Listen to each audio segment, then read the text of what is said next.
दुआज़रा case में हर गुजरते दिन के साथ मुख्तलिफ़ चीज़ें, मुख्तलिफ़ इंपॉर्टेंट चीज़ें जो हैं वो सामने आ रही हैं। ऐसे पॉइंट्स जिन पर अगर हम काम करें या पुलिस सही अंदाज में काम करती, जो कि पुलिस का काम था, तो डेफिनेटली चीज़ें बहुत मुख्तलिफ होती हैं।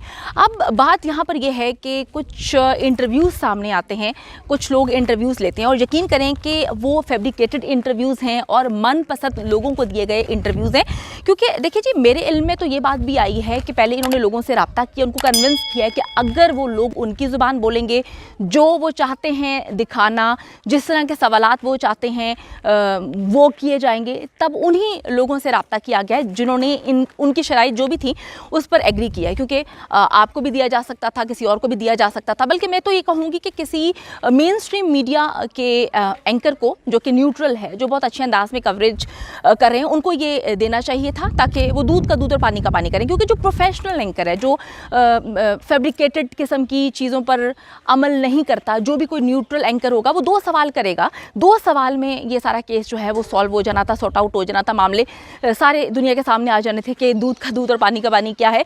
लेकिन अगर आप देखें जो इंटरव्यूज़ लिए गए उसमें जो सवालात कर रहे हैं उनके सवालात में ही जवाबात हैं। यानी कि ये बताने की कोशिश की जा रही है कि उन बच्चों को जो कि तैयारी करवाई गई, ज़हीर साहब तो मैं कहती हूँ कि वो तो ज़िंदा लाश हैं, वो तो पहले दिन से नहीं बोल रहे और वो अभी भी नहीं बोले। तो दुआ ज़हरा को इन्होंने 1.5 से 2 महीना मुकम्मल तौर पे उसको ट्रेन किया। उसके बाद भी जो सवालात किए जा रहे थे उसके अंदर उस सवाल क्या मुकम्मल जवाबात थे। आपने देख लिया कि किस तरह से ऐसे ऐसे करके आँखों के इशारों से चीज़ों को बयान करने की कोशिश की जा रही है, बेपना उसमें कट से। देखिए जी, मैं इससे एग्री नहीं करती कि अगर आप बैठे हुए हैं और आपसे सवाल पूछा जाए कि आप कराची से लाहौर कैसे आए हैं, अब ये बात तो दुआ ज़हरा जानती है या वो ड्राइवर जानता है, ड्राइवर को तो मंजर आम से गायब किया हुआ है। तो अगर दुआ ज़हरा को पता है, उसको सिखाया नहीं गया और वो खुद आई है बकौल उसके कराची से, तो उसको तो फ्लो में वो जवाब दे देना चाहिए था। उसके अंदर बेपनाह कट्स क्यों थे? उस ही जवाब के अंदर 3 से 4 मरतबा कट्स जो हैं वो आए हैं। जामे शीरी जो कि करशी कंपनी है, एक बहुत पुरानी पाकिस्तान की कंपनी है, उसकी बॉटल को बीच में रखा गया और बार बार जामे शीरी का नाम लिया गया, जिससे लोगों में ये गलत तासुर गया कि जी जो करशी कंपनी है, जामे शीरी वालों ने इसको स्पॉन्सर्ड किया है।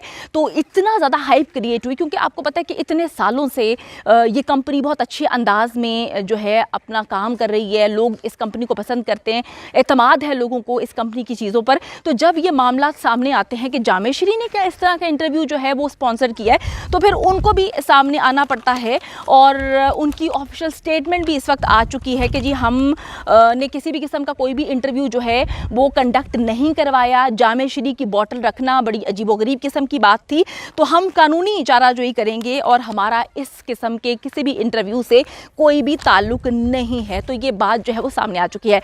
अब आप देखें कि जो काम पुलिस को करना चाहिए था वो काम इस वक्त जो है वो मुख्तलिफ सहाफ़ी यूट्यूबर्स करने पे मजबूर हैं।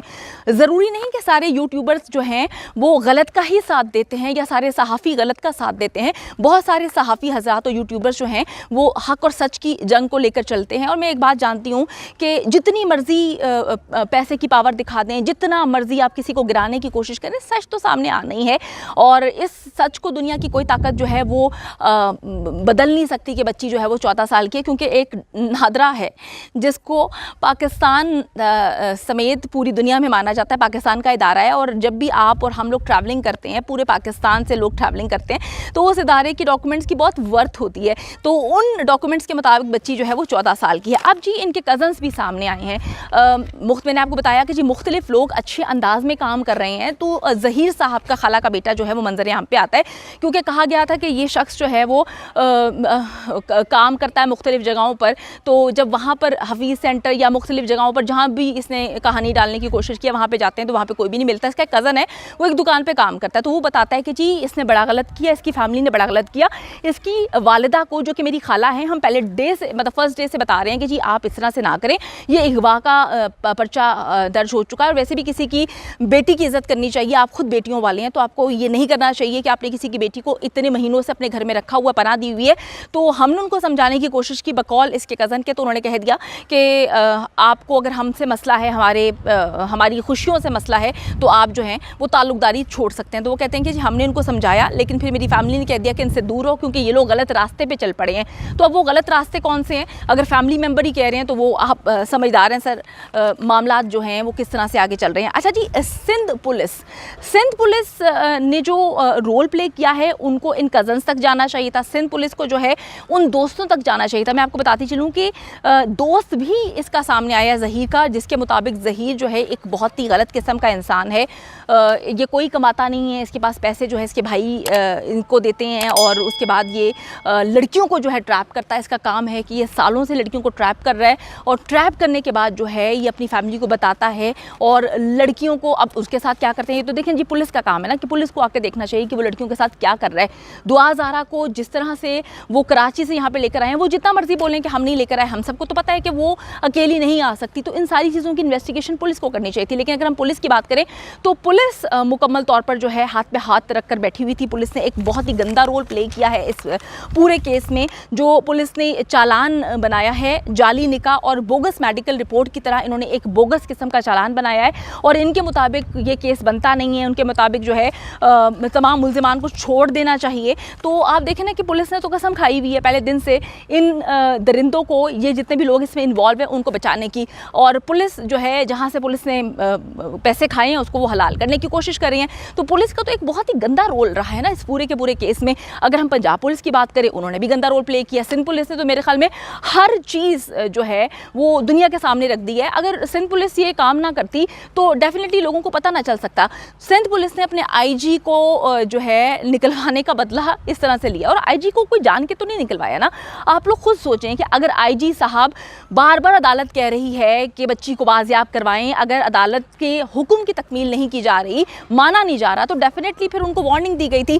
लेकिन जी पुलिस ने इसका बदला लिया। पुलिस ने जो है दुआ ज़ारा के वालिदैन की तरफ से जो पर्चा दर्ज करवाया गया था उसकी बाजियाबी को लेकर उन्होंने उन्हीं के अगेंस्ट जो है लोगों से माल पानी जो है खा लिया, और जितना गंदा रोल प्ले किया, यकीन माने कि मैं परेशान हो जाती हूँ कि अगर इसी तरीके से ये लोग हर केस को डील करते रहे तो आगे आने वाले वक्तों में क्या होगा। क्योंकि इतना ये तो एक टेस्ट केस बनना चाहिए था। एक बच्ची 14 साल की है, उसको आप बताने की कोशिश कर रहे हैं कि वो 18 साल की है। एक बोगस निकाहनामा जिसके अंदर 18 साल जो है दर्ज करवाया गया है।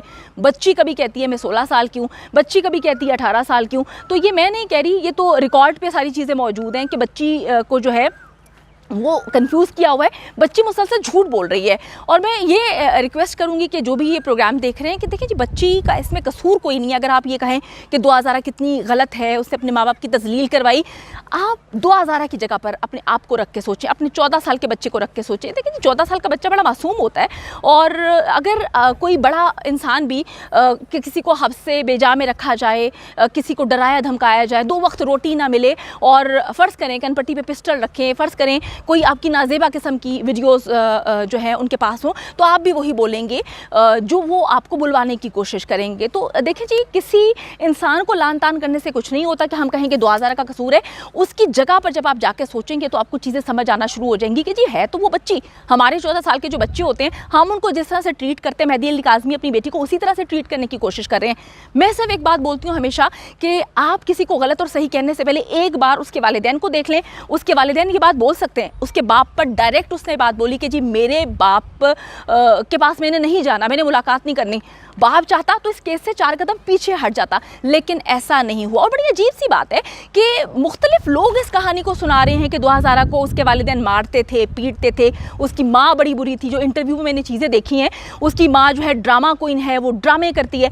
ये सारी बातें जब दुआ ज़ारा दूसरों को बता रही है और दूसरे लोग आके जो है नमक मिर्च लगा के बातें बता रहे हैं, तो ऐसा क्यों नहीं है कि दुआ ज़ारा खुद आके बताए कि मेरा बाप मुझे मारता पीटता था, मेरा बाप बहुत बुरा इंसान है, वो हर वक्त मुझे मारता था, और मेरी माँ जो है वो ड्रामा क्वीन है। वो बच्ची कुछ नहीं कह रही, उस बच्ची के बिहाफ पे बोलने वाले हज़ारों हैं। और दूसरी बात है कि अगर वालिदैन अपने बच्चों को मारते हैं, पूरा पाकिस्तान भरा है ना, अगर वालिदैन अपने बच्चों को मारते हैं तो क्या बुरा करते हैं?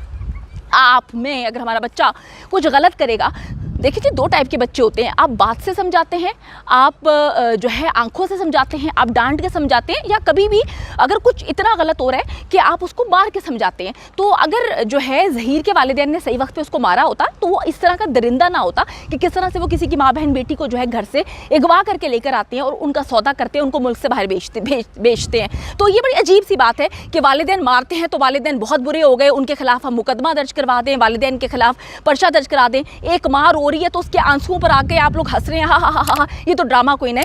अल्लाह से डरना चाहिए जी, बुरे वक्त से डरना चाहिए। इंसान को अपने आप को इंसान समझना चाहिए। मैं आखिर में सिर्फ ये बात बोलूँगी कि जब हम समझते हैं कि हम इंसान नहीं है और हम अपने आप को नाउज़ुबिल्लाह खुदाई दावे करते हैं, तो यकीन करें खुदा बताता है कि तुम इंसान हो, तुम्हारी कोई औकात नहीं है। तो हर इंसान को अपनी औकात में रहना चाहिए, अपने आप को इंसान समझ के रहना चाहिए। किसी की बेबसी पर हंसने से पहले 1000 बार सोचें कि इस जगह जब आप आएंगे तो क्या लोगों को आप पर हंसना चाहिए या आपके दर्द में आपका साथ देना चाहिए।